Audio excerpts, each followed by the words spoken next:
Hi everyone, this is Andrew Prima, a Ukrainian American living in Kiev and reporting about the Russian war in Ukraine. In today's podcast, week 61st of Russian aggression, and this is the last week of April 2023.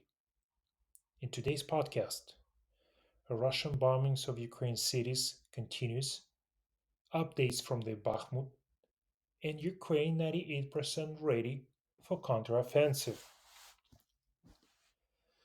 Due to unsuccessful attempt to win any territories at the front lines, the Russian forces simply keep shelling Ukrainian cities. Last week, a rocket slammed into an apartment block in central Ukraine on Friday morning as a Russian aerial assault against towns and cities across the country killed at least 25 people and injured dozens more. Three children, unfortunately, were among the dead. The missile attack included the first one against Kiev, Ukraine's capital, in nearly 2 months, although there were no reports of any target hit. The city government said Ukraine's Air Force intercepted 11 cruise missiles into unmanned aerial vehicles over the capital. The strikes on the nine-story residential building in central Ukraine occurred in Uman, a city located around 215 kilometers or 134 miles south of Kiev that houses Rabbi Nachman of Breslov's gravesite, a popular pilgrimage site for Hasidic Jews.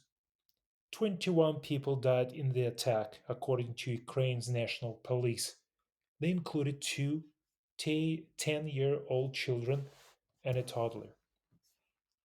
In Kiev, fragments from intercepted missiles or drones damaged power lines and a road in one neighborhood. No casualties were reported. In town Ukrainka, about 10 kilometers or 6 miles south of Kiev, debris from shot down missile or drone left holes in the walls of some apartment buildings and a smashed pink stroller in the street.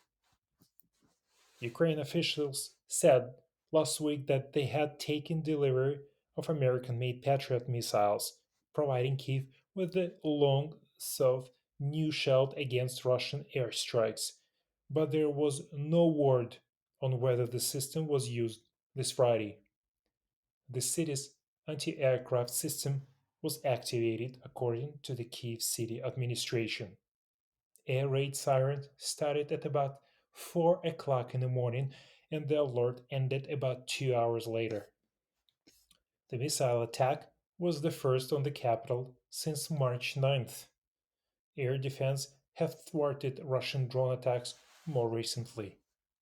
The missiles were fired from aircraft operating in the Caspian Sea region, according to Ukrainian Armed Forces Commander Valery Zaluzhny. Explosions also rang out in the central city of Dnipro around 4:30 in the morning, according to the local authorities. Sergei Lysak, the head of the regional military administration, said a young woman and her 2-year-old child had been killed in the attack. The child's grandparents and at least two other people were injured. In the capital, explosions in the sky were heard before dawn. Local officials said that 11 cruise missiles and two drones had been shot down over the region. The main thrust of the attack came from the Russian Tu-95 strategic bombers, which fired 23 missiles from near the Caspian Sea toward the central, eastern, and southern regions of Ukraine. Russia's defense ministry confirmed it had used high precision, long range missiles in what it claimed was a concentrated strike against places where Ukrainian reservists had gathered. On the night of May 1st, 2023, Russia launched a missile strike on the Pavlograd district in Dnipropetrovsk region. According to the latest information, 34 people were injured, including 5 children. Earlier, it was reported that 25 people were injured, said the head of regional military administration, Serhiy Lysak. The youngest child was only 8 years old, and 2 people are still in intensive care. In addition, an industrial enterprise was damaged in Pavlograd. A fire broke out there, which was extinguished by firefighters. In the residential area of the city, 19 high rise buildings and 25 private houses, 6 schools and preschools, and 5 shops were damaged from the shelling. I think this is an indicative of what our military command has been talking about. This is another change in the tactics of the and methods of priority attacks that Russia is pushing. First of all, it's that the night time is chosen for the attacks, and if the target is civilian objects, then this time is really the most convenient, so that as many civilians as possible are injured who are this time in their homes sleeping. The second is that the number of missiles in one volley is reduced, but the period between these attacks is also reduced. Today, for example, Ukrainian air defense shot down 15 out of 18 missiles. All enemy missiles were shot down over the Kiev, the capital of Ukraine. This is the case when we can talk about the effectiveness of air defense without fear that it will reveal some secrets. That is, these are numbers that speak for themselves. The efficiency of Ukrainian air defense remains very high with approximately 80% rate of successful shooting down Russian missiles. Not only government officials spoke a lot, but also in the foreign press, authoritative analysts declare the depletion of Russia's offensive potential, the depletion of projectile and missile resources.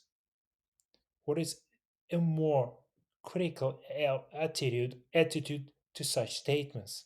I'll explain that depletion means less, but that doesn't mean that at some point they simply won't have anything to shoot. That is, it's a smaller number of missiles, longer intervals between the volleys. Using the example of so called projectile famine, when the number of shots there was reduced from 60,000 to 20,000. But this is still 5-6 times more than what Ukraine can afford, using all its reserves and the help of international partners. Therefore, exhaustion is certain, but Russia's resources is extremely powerful. Therefore, this is not a reason to calm down, unfortunately for us, for now. So here's some Bakhmut updates. The Bakhmut where the severest battles are taking place for many months. From April 24 25, the Russians launched a massive attack. It's reminiscent of Papasna a year ago, a sustained barrage of thousands of barrel artillery shells, thousands of artillery rockets of all types of salvo systems, and hundreds of rounds of TOS 1, which, as far as I can tell, is certainly one of the deadliest weapons ever deployed. The fighter jets Su-25 airstrikes with S-8 unguided rockets of 80 mm caliber in the prey mode during the day, and Su-25 with guided missiles S-25T and Su-34 jets with glide bombs at night. Obstructive fire is conducted around the clock, systematically on the permanent basis. These are followed by continuous ground attacks. Usually, platoon side assault group send one after another, over and over again, during the night and during the day. Colonel Roman Hryshenko, brigade commander of the 127th Tank Division, reported this. The result is inevitable. From the northern side, the Russians pushed the Ukrainian out of the territory of the premises back to the Children's Hospital in the streets of liberation of Donbass. In the center of the town, they occupied the territory north of the Bakhmut Medical College. Indeed, they went outside Tchaikovsky south of the college. The Russians are also advancing heavily on the positions of the 3rd Assault Squad and 92nd Mechanized Brigade along Road 0506. At least, judging by the reports of Ukraine armed forces, most of the ammunition used for this attack could have come from Iran, which was supposed to send up to 300,000 shells to Russia in the last 2 months. So, summarizing, I will say that this looks like the beginning of the end of the Battle of Bakhmut. It seems that Putin and his commander Gerasimov decided to recapture the ruins of the city before the military parade on Red Square on May 9th. The Ukrainian military says it is locked in the positional struggle as a fierce fighting rages in Bakhmut, adding it has been able to push back Russian forces after a series of counterattacks. I can definitely confirm the information that the enemy in Bakhmut left some positions after some of our counterattacks, said the spokesperson of the Eastern Group of the Ukrainian Armed Forces, Sergei Cherevati. Russia's winter offensive has backfired as its forces suffered more than 100,000 casualties since December only in the Bakhmut region. This was confirmed and estimated by the Biden administration on Monday. At the same time, despite the severe battle in the Bakhmut region, Ukraine armed forces continue to prepare for the counteroffensive. The armed forces are in good position for the future counteroffensive campaign. The defenders of Ukraine will receive the necessary weapons for the counteroffensive in time, said Supreme Commander of NATO's Combined Armed Forces in Europe, Christopher Cavolli. He said that Ukraine and its Western allies together calculated how much weapons the defense forces needed for counteroffensive, after which Ukraine's partners began supplying them. The general emphasized that more than 98% of the promised combat vehicles have already arrived in Ukraine and also noted the generosity of the Allies during the supply of tanks and armored combat vehicles.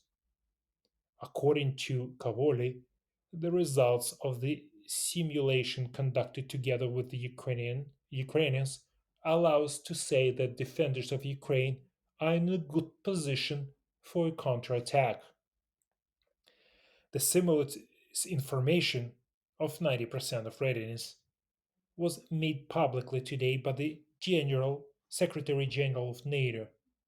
The Allies have transferred almost all the promised equipment to Ukraine, and now the armed forces have the military potential for the deoccupation of its territories. Over 98% of combat vehicles promised to Ukraine have been delivered, said Stoltenberg. The importance of winning offensive is crucial. Defense Minister Alexei Reznikov stated that the success of the offensive of the armed forces of Ukraine will affect the ease of further help from the Allies. He doesn't like the active discussions of the Ukrainian counteroffensive, although the reasons are clear to him as a person. The Minister of Defense Reznikov noted that the people want victory, and this is normal, and the Allies, who initially invested in the survival of Ukraine, began to invest in victory. At the same time, he emphasized that the partners have pledged to support Ukraine to victory.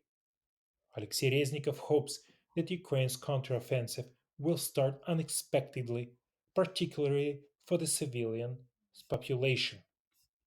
As you know, Ukrainian government doesn't want to speak about the exact day of counteroffensive to keep Russian forces surprised. Russia also preparing for Ukraine counteroffensive.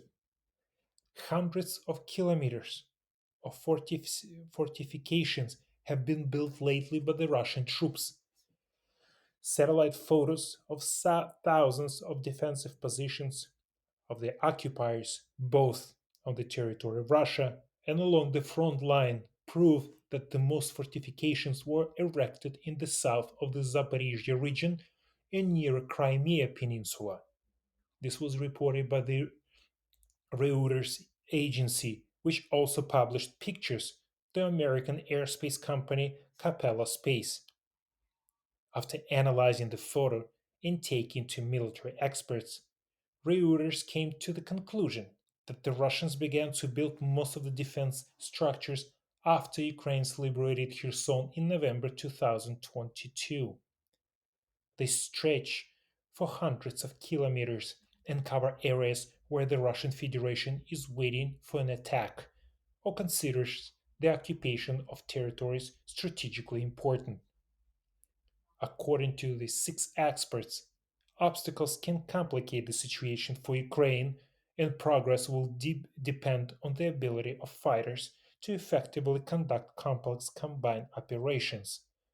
At the same time, four of them believe that the Russian troops will disperse along the front, and Kiev will try to use this vulnerable place with the help of tricks, distracting maneuvers, surprise, and operational speed, writes the publication. In recent months, the Russian occupiers have removed military equipment from the Medvedivka district, a village in the Jankoy district of Crimea Peninsula. This was reported by the Crim Reality project with reference to satellite images. Judging by the photographs from October 22 and January 2023, Russians' armored vehicles and artillery in this region were removed. In the picture for April 25th, they were totally gone. Hopefully, the Ukraine armed forces will be successful soon in the counteroffensive campaign and will liberate all the territories that belong to Ukraine. As President Zelensky said, we're looking forward to get back all our territories that were Ukraine had in 1991 after USSR fell apart. Thank you for listening to my podcast. If you liked it, please share with your friends and listen to our early podcasts.